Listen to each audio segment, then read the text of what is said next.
Pa na našim skupovima se ovakve scene nikada nisu viđale, zato što mi takav nasilje nikada nismo u politici podstrekivali. Vaša novinarka je pre svega hrabra i ovo nije prvi put da se ona suočava sa nasiljem na protestima prozapadne opozicije. To treba poštovati, to treba uvažiti, ali i to naravno pokazuje šta oni smatraju pod Srbijom protiv nasilja. Njima je Branka Lazić problem zato što je novinar vaše televizije, a vidite koji god aktivisti bilo koje stranke da napadnu, da li Žaklinu Tatalović ili bilo kog novinara ko radi za njihove medije, to bi bilo apsolutno za osudu i mi bismo to osudili. Dakle, ovde se ne radi o pojedincu, već se radi o njihovom odnosu prema uopšte zdravom razumu i normali. Njima smeta jedna televizija što promoviše program kakav promoviše, što na vašoj televiziji može da se govori i za vlast, i protiv vlasti, i pohvala, i podrška, i sugestije, i kritika. I najteže, ja ću reći, možda neko doživi kao i uvredu, ali naprosto ne postoje za neke stvari dovoljno teške reči kojima bi se one mogle opisati. I dakle, i ti političari prozapadne opozicije imaju priliku i pojedini su i bili u vašim emisijama i videli smo šta su pokazali. I vaši novinari ih jure da ih intervjujušu, kao što je bio to slučaj sa Ćutom. Međutim, mi smo njegov odgovor videli. On uopšte ne želi da razgovara.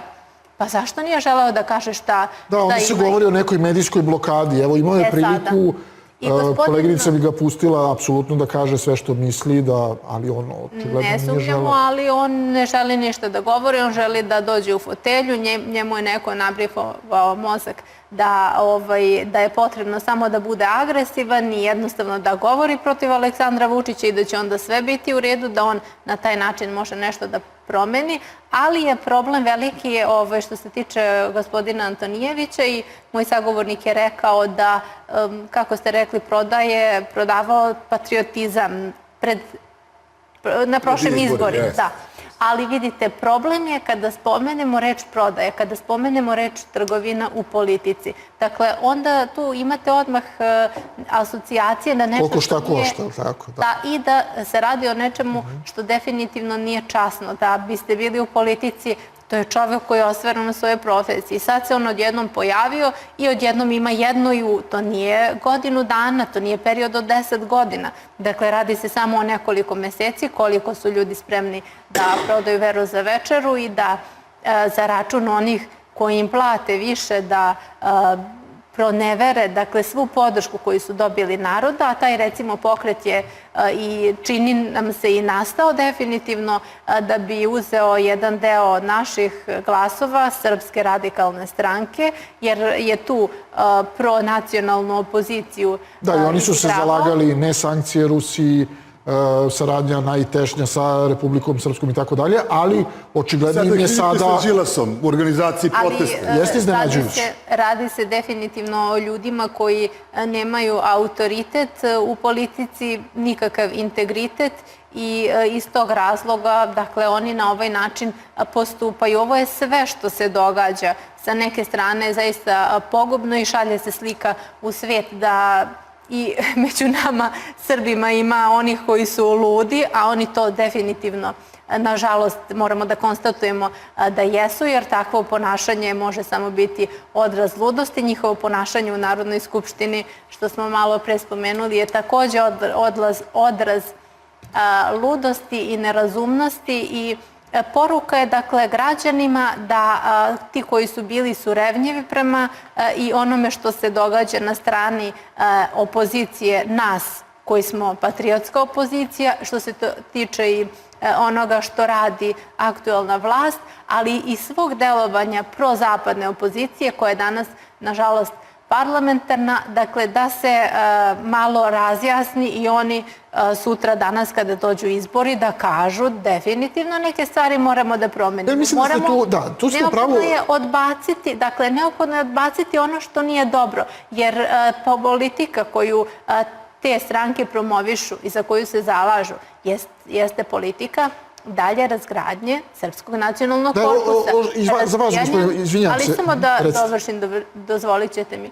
Dakle, razbijanja državnih granica, otimanja, zapravo predavanja Kosova i Metohije. Što se tiče Republike Srpske, oni gledaju na nju kao na nekakvu Republiku Šumsku i ne bi imali ništa protiv da se ona sutra utopi u unitarnu Bosnu i Hercegovinu, kada bismo imali strahovita stradanja i krvoproliće koje bi činili ti teroristi nad našim narodom. Dakle, izgubili bismo još jedan deo naše teritorije. Što se tiče Vojvodine, vi vidite da je dan u ovom momentu, dakle, što se toga tiče zatišja, ali oni bi vrlo brzo otvorili i sad kada je bio predsjednik u Dubrovniku, oni su spominjali velikosrpsku agresiju i njima jeste u interesu da se to spominje, da se od Srbije traži nekakva odšteta, da oni traže jedan deo Srbije koji će naravno pripasti toj njihovoj velikoj Hrvatskoj i tako dalje. To su neke stvari koje su vrlo ozbiljne, koje u našoj javnosti možda prolaze, pa dobro, to je samo rečeno, ali dakle njihovi zvaničnici ne kažu, nisu to jedini put rekli.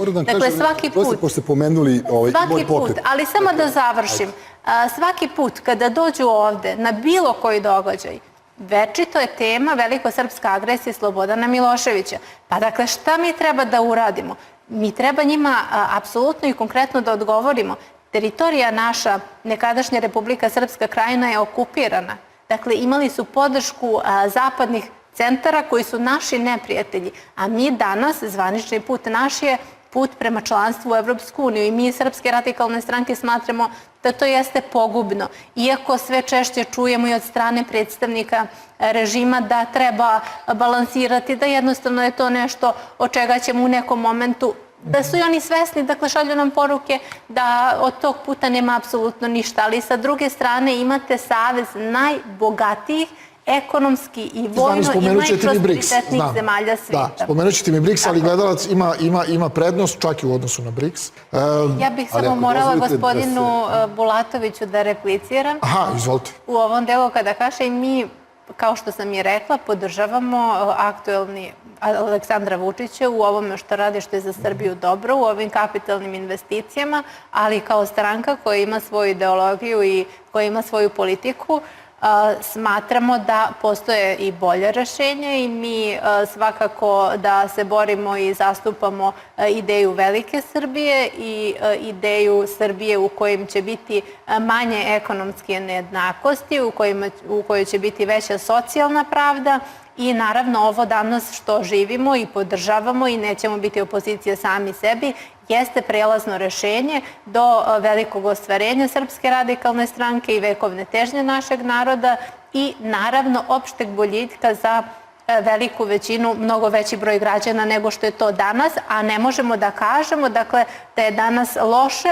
koliko je bilo loše u onom periodu od 2000. do 2012. godine. Samo bih morala da prokomentarišem to kada kažete za nas srpske radikale i za našeg predsjednika. Dakle, mi smo se borili za demokratiju, mi smo se uvek borili da se danas svako može na medijima alternativnim ili ovim drugim da kaže šta misli. Dakle, nikada nismo radili protiv države, niti protiv naroda i uvek smo na jedan spektakularan način, na jedan poseban način, neočekivan način borili se za svoja prava. A drugo rekao, ja sam samo se prisjetio malo situacije određenih u Skupštini. Kako se borite za vreme u emisiji? Samo da vam kažem, situacija je takva kakva je, definitivno moć prozapadne opozicije, nažalost parlamentarne, iz dana u dan sve više slabi, oni svoje pravo lice pokazuju. Ne verujem da će biti nešto intenzivnije aktivnosti. Znate kako medvedi po zimi spavaju, oni su veoma lenji i jednostavno čekat će oni sigurno negde tamo proleće kada bude 20, 22, 3, 4, 5, da komotno mogu da šetaju u farmerkama, baletankama i košnim jaknama. Do tada ko se kako snaće. Što se tiče njihovog odnosa prema državi i narodu, naravno, režim treba da nastavi da radi svoj posao, da popravlja i da koriguje one stvari koje nisu dobre, a mi ćemo biti tu svakako da to budno pratimo, da kritikujemo, da sugerišemo i naravno da građanima ukazujemo zbog čega je važno da Srpska radikalna stranka i neophodno, dakle da nakon predstojećih izbora koji će, nema nikakve dileme, biti negde u toku naredne godine zbog opšte političke situacije u zemlji, zbog čega treba da glasaju upravo za nas i to će biti najbolja odluka definitivno.